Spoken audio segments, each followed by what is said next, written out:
The conflict between the Trump administration and Pope Leo continues while the Iran war rages on. All this and more. I'm Rundus. This is the Pelican Brief Daily.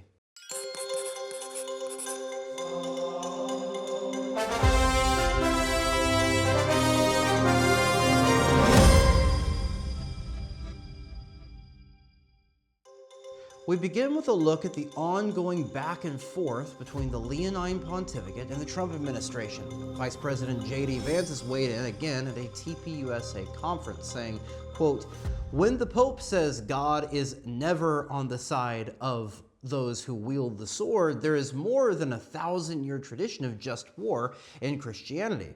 Just as I have to be careful when speaking about public policy as vice president, the Pope should be very careful when speaking about theology. If you're going to opine on matters of theology, it must be anchored in truth. That's what I strive for, and it's exactly what we should expect from the clergy, Catholic or Protestant." End quote.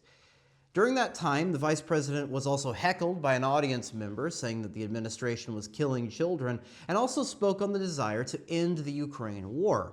The vice president is expected to hold a round of negotiations with the Iranians in the upcoming week. On the church's side, the Pelican Brief has published the latest statement from Cardinal Mueller, who responded to President Trump's attack on the Pope.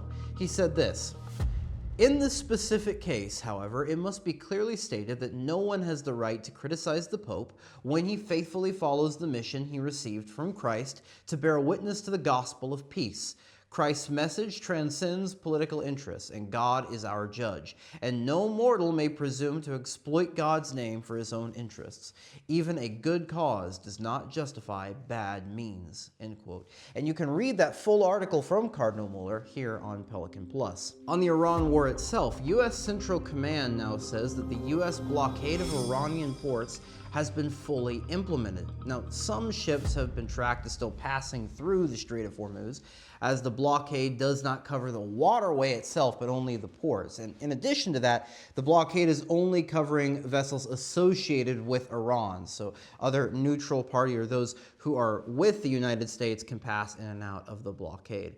There's also great concern in Lebanon. Lebanon is one of the main concerns for the Iranians. But after the historic meeting of Lebanon and Israel to hold direct talks to talk about a potential ceasefire, the Israelis have refused to enact a direct ceasefire in southern Lebanon. And this is one of the main conditions for Iran to continue the ceasefire going forward, is the fighting must stop in southern Lebanon due to their association with the Shiite militia group Hezbollah. We'll have more updates for you on this war and how it's affecting the United States, the West, and the world. We have these updates Monday through Friday if you subscribe to the Pelican Brief. From all of us here at the Pelican Brief, may God grant you many joyful years.